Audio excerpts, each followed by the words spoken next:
జై Hind friends, welcome to సమరశంఖం. మీతో మాట్లాడుతున్నది సునీల్ కుమార్ తాడేపల్లి. ప్రస్తుతం జీవీ రెడ్డి గారి ఇష్యూ అనేది టీడీపీ పార్టీలో సెన్సేషన్గా నడుస్తుందండి. దాని మీద నేను వీడియో చేయబోతున్నాను.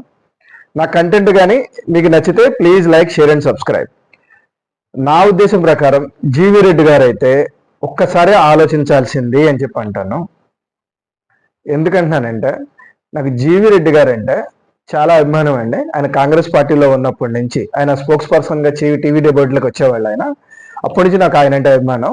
నాకు ఎందుకని జీవీ రెడ్డి గారు అంటే అభిమానం అంటే ఆయనకున్న విషయ పరిజ్ఞానం కానీ విషయాల గురించి అవగాహన శక్తి కానీ చాలా ఉంటుందండి ఆయనకి. ఈ రెండు విషయాలు నేను ఆయన నుంచి నేర్చుకుంటాను. ఆయన జీవీ రెడ్డి గారు మాట్లాడుతుంటే నాకు వినాలని అనిపిస్తుందండి. ఆయన ఒక విషయాన్ని తీసుకుని కూలంకుషంగా డిస్కస్ చేస్తారండి. అసలు వాట్ ఈజ్ దిస్ అని, అసలు ఇది ఎలా వచ్చింది, ఏంటి దీని పుట్టుపూర్వోత్తరాలు ఏంటి, ఇది మొత్తం ఆయన ఒక స్టడీ చేసుకుని వచ్చి చెప్తారు. ఆయన అనాలిసిస్ కూడా అంత బాగుంటుంది. అందుకే నాకు ఆయన అంటే అభిమానం. ఆ అభిమానంతో నేను ఈ వీడియో చేస్తున్నాను. ఆయన టీడీపీ పార్టీ అని కాదు, అది ఏ పార్టీ అని కాదు, పార్టీలకు అతీతంగా నా వయసు వచ్చేసరికి 36 సంవత్సరాలు అండి. యాజ్ ఏ యంగ్స్టర్గా నేను ఆయనకి ఫ్యాన్ని. ఆయన కూడా నాకంటే ఒక 2-3 ఇయర్స్ పెద్దడే ఉంటాడు. ఆయన నాలాంటి వాళ్ళందరికీ ఆయన ఇన్స్పిరేషన్, చాలా మందికి ఇన్స్పిరేషన్. ఆయన ఆ ఇన్స్పిరేషన్తో నేను ఈరోజు వీడియో చేస్తున్నాను. ఇప్పుడు నేను ఎందుకని ఆలోచించాల్సింది అని చెప్పి అంటాను అంటే 3 నెలలే కదండి అయింది. మీకు తీసుకున్న శాఖలో ఛాలెంజెస్ అనేవి ఉన్నాయి, సవాళ్ళు. నీ నాయకత్వం అనేది సవాళ్ళు ఎదుర్కొంటమే కదండి. మీరేమంటారు, మీ వాళ్ళు ఎవరు నా మాట వినట్లేదు, నేను వాళ్ళందరికీ 3 నెలల జీతాలు ఇస్తున్నారని చెప్పి అంటారు. అనవసరంగా 300 మందిని తీసేశారని చెప్పి అంటున్నారు. ఈ 300 మందికి వైఎస్ఆర్సీపీ వాళ్ళు ఉద్యోగాలు అని చెప్పి అంటున్నారు. 300 మంది అండి, 300 మంది రోడ్డును పడతామండి. అది జీవితాలు మీరు తీసేస్తామంటే వాళ్ళు వైసీపీ వాళ్ళ టీడీపీ వాళ్ళని పక్కన పెట్టండి.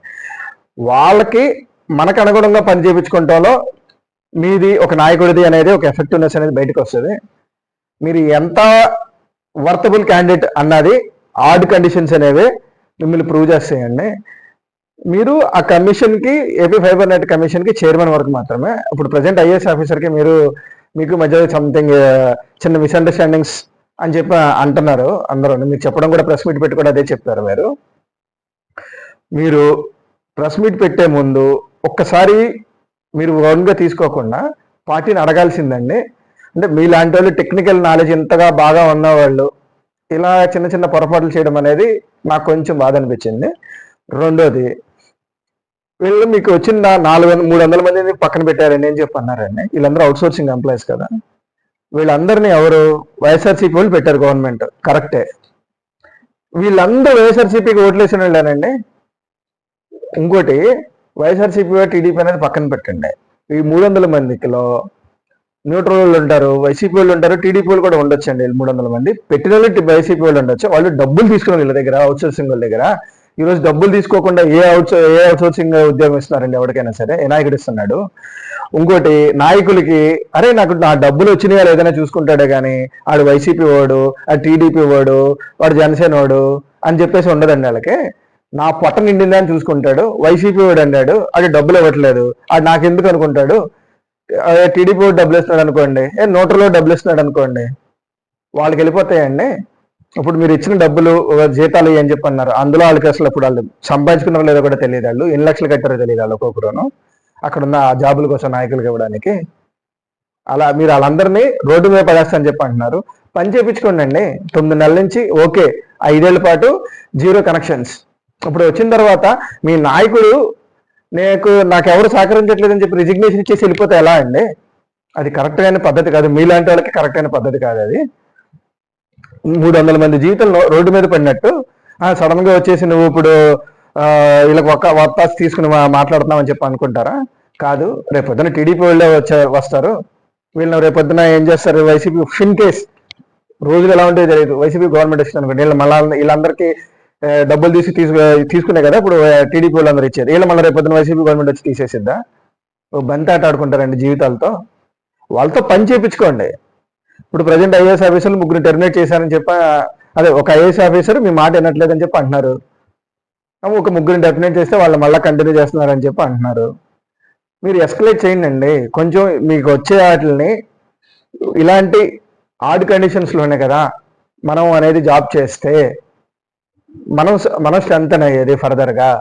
అందుకని చెప్పి నా మాట వింటలేదు, నాకు ఎవరూ చేయట్లేదు అని చెప్పేసి రిజిగ్నేషన్ ఇచ్చేసి వెళ్ళిపోవడం అనేది నాకు కొంచెం బాధ అనిపించింది. ఇంకోటి ఓకే, అసలు మీరు రాజకీయాలకే నేను ఇచ్చేస్తానని చెప్పి అన్నారండి. అది నాకైతే సంథింగ్ నాకు అనిపించలేదు.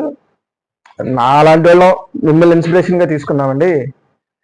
మాలాంటి వాళ్ళకి మీరు ఏ సమాధానం చెప్తారు? అసలు రాజకీయాలు వదిలేసి వెళ్ళిపోవడం ఏంటండి? మీలాంటి వాళ్ళు వస్తాయండి.